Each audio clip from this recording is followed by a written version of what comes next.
Good morning, friends.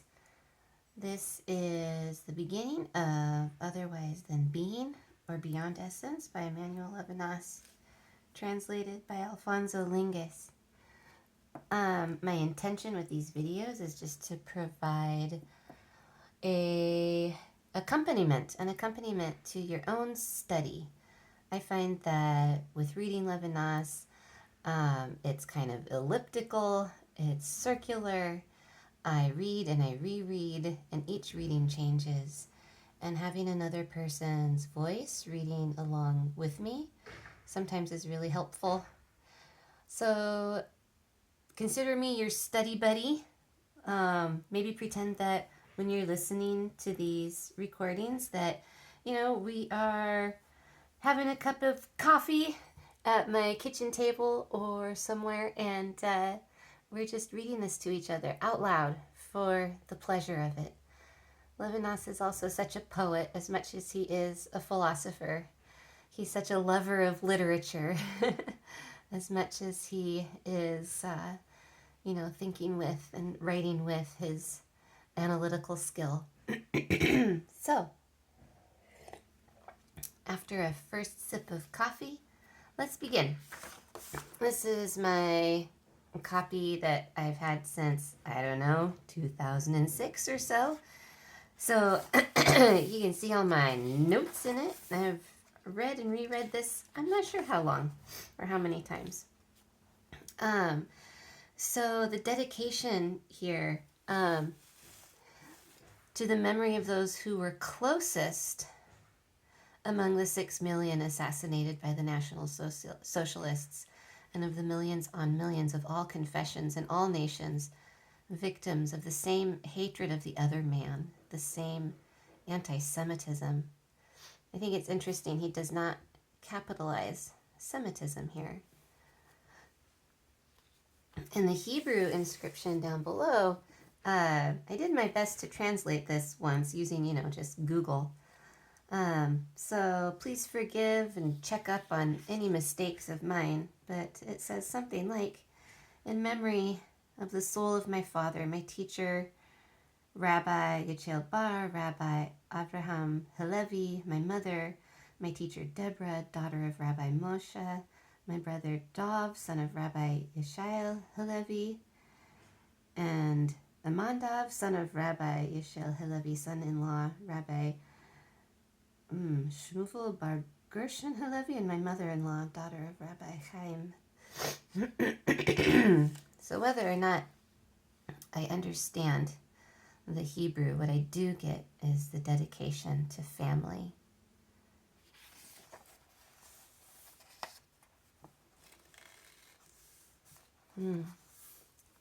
So these beginning quotations, it goes 3 quotes from Ezekiel, and then it turns to Pascal's Pensées. So the first quotation, or if a righteous man turn from his righteousness and do what is wrong, and I make that the occasion for bringing about his downfall, he shall die. Because you did not warn him, he shall die for his sin, and the righteous deeds which he has done shall not be remembered, but his blood will I require at your hand.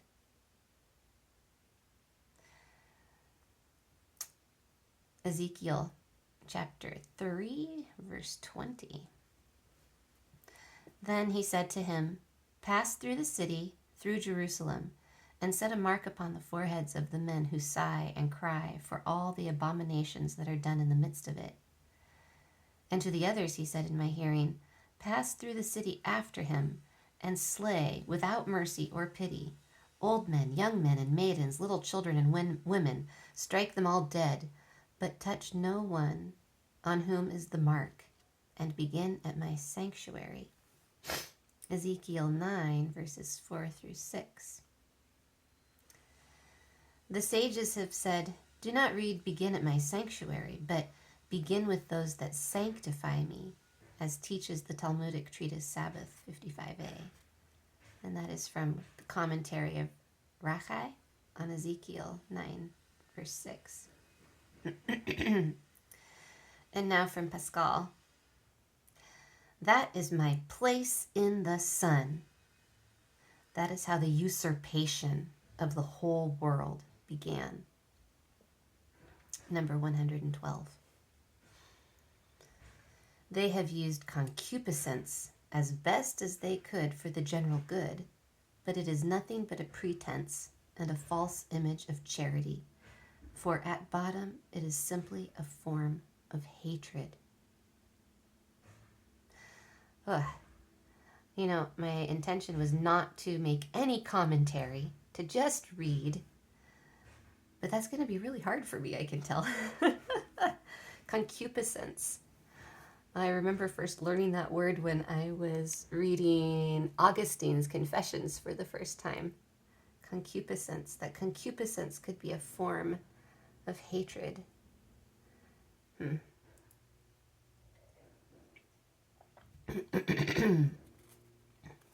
With these quotations, I can't help but wonder how Levinas might be inserting them here and feeling them as a call to action for himself, as a writer, as a philosopher, as a teacher. I'm going to skip the foreword and the translator's introduction. Sorry, Richard. Sorry, Alfonso. Somehow I don't think you're going to care. I'll come back and read those at a later time. I want to start with the first section. They're really good, though.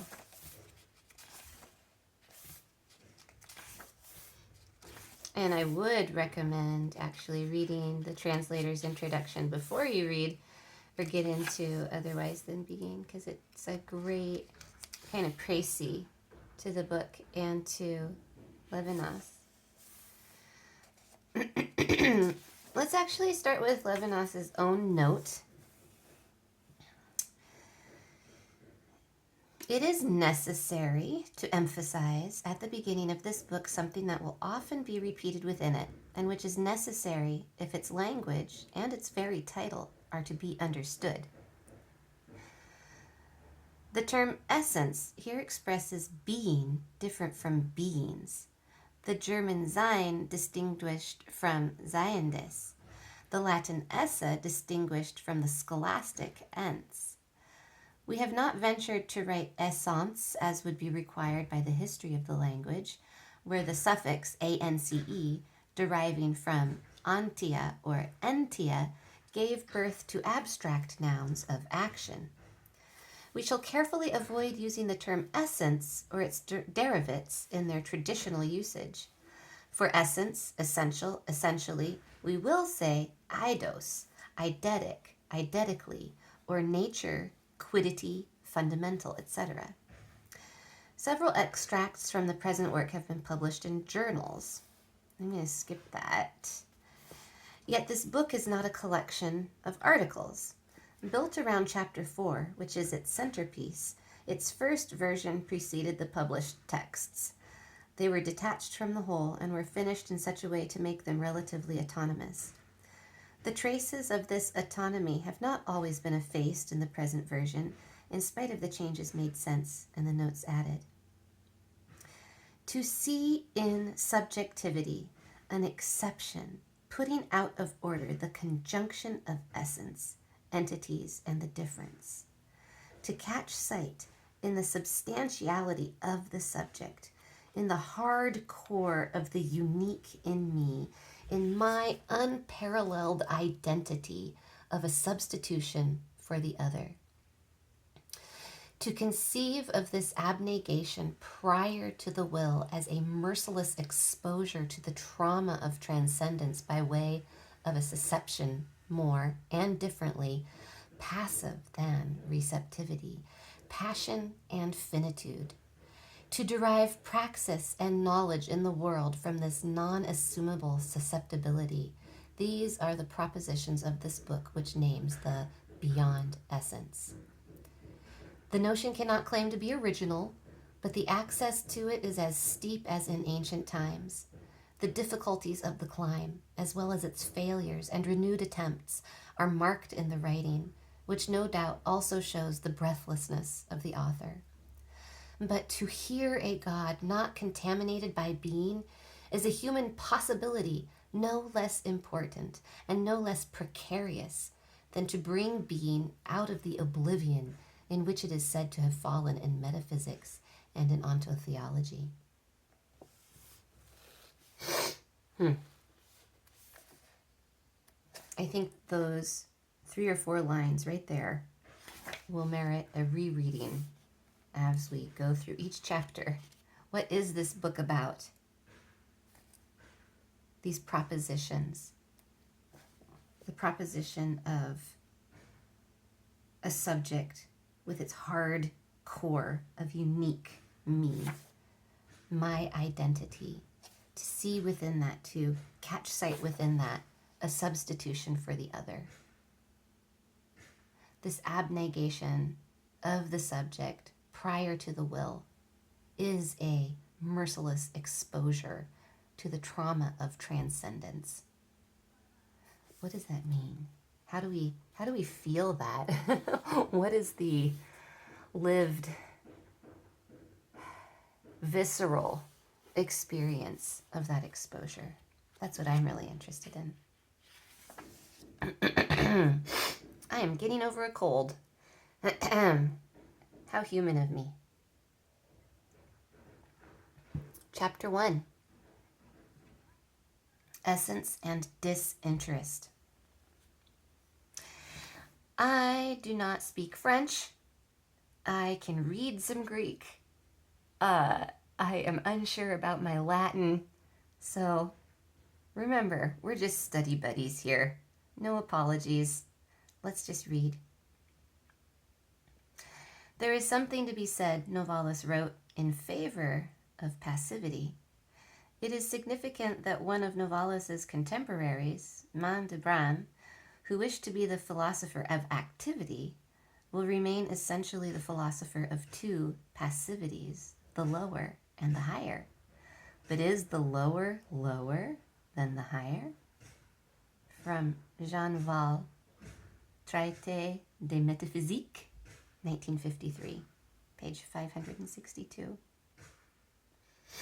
Section 1. Being's other. If transcendence has meaning, it can only signify the fact that the event of being, the essa, the essence, passes over to what is other than being.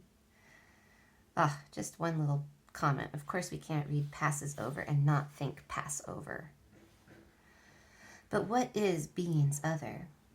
Among the 5 genera of the sophist, a genus opposed to being is lacking, even though since the Republic there has been question of what is beyond essence. And what can the fact of passing over mean here, where the passing over, ending at being's other, can only undo its facticity during such a passage? Transcendence is passing over to being's other, otherwise than being.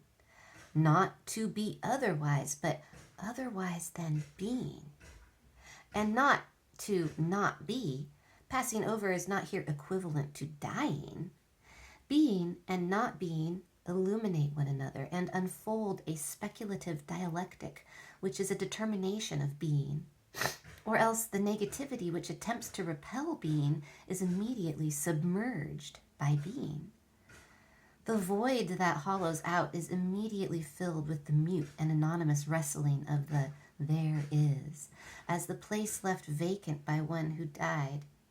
As the place left vacant by one who died is filled with the murmur of the attendants. Being's essence dominates not being itself. My death is insignificant unless I drag into my death the totality of being, as Macbeth wished at the hour of his last combat. But then mortal being, or life, would be insignificant and ridiculous even in the irony with regard to oneself, to which it could, in fact, be likened. To be or not to be is not the question where transcendence is concerned. The statement of being's other, of the otherwise than being, claims to state a difference over and beyond that which separates being from nothingness, the very difference of the beyond, the difference of transcendence. But one immediately wonders if in the formula otherwise than being, the adverb otherwise does not inevitably refer to the verb to be, which simply has been avoided by an artificially elliptical turn of phrase. Then what is signified by the verb to be would be ineluctable in everything said, thought, and felt. Our languages woven about the verb to be would not only reflect this undethronable royalty, stronger than that of the gods, they would be the very purple of this royalty. But then no transcendence other than the factitious transcendence of worlds behind the scenes, of the heavenly city gravitating in the skies over the terrestrial city, would have meaning. The being of beings and of worlds, however different among themselves they may be, weaves among incomparables a common fate. It puts them in conjunction, even if the unity of being that assembles them is but an analogical unity. Every attempt to disjoin the conjunction and the conjuncture but emphasizes them. The there is fills the void left by the negation of being. I'm just looking at the word analogical. To posit otherwise than being cannot be an analogy, I think is what Levinas is saying. Because an analogy is a conjunction, and a conjunction is an absorption, which would be a form of violence. All right, no more commentary. On to section 2. The essence thus works as an invincible persistence in essence, filling up every interval of nothingness which would interrupt its exercise. Essa is interessa. Essence is interest. This being interested does not appear only to the mind surprised by the relativity of its negation, and to the man resigned to the meaninglessness of his death. It is not reducible to just this refutation of negativity. It is confirmed positively to be the conatus of beings. And what else can positivity mean but this conatus? Being's interest takes dramatic form in egoisms struggling with one another, each against all, in the multiplicity of allergic egoisms which are at war with one another and are thus together. War is the deed or the drama of the essence's interest. No entity can await its hour. They all clash, despite the difference of the regions to which the terms in conflict may belong. Essence thus is the extreme synchronism of war. Determination is formed and is already undone by the clash. It takes form and breaks up in a swarming. Here is extreme contemporaneousness or eminence. And I just have to make a comment here that, of course, when you read synchrony or synchronism, you have to hear that against Levinas's concept of diachrony and difference. War is synchrony. Peace is diachrony. Does not essence revert into its other by peace, in which reason, which suspends the immediate clash of beings, reigns? Beings become patient and renounce the allergic intolerance of their persistence in being. Do they not then dramatize the otherwise than being? But this rational peace, a patience in length of time, its calculation, mediation, and politics, is calculation, mediation, and politics. The struggle of each against all becomes exchange and commerce. The clash of each against all, in which each comes to be with all, becomes reciprocal limitation and determination, like that of matter. But the persisting in being, interest, is maintained by the future compensation which will have to equilibrate the concessions patiently and politically consented to in that immediate. The beings remain always assembled, present, and a present that is extended by memory and history to the totality determined like matter, a present without fissures or surprises from which becoming is expelled, a present largely made up of representations due to memory and history. Nothing is gratuitous. The mass remains permanent and interest remains. Transcendence is factitious and peace unstable.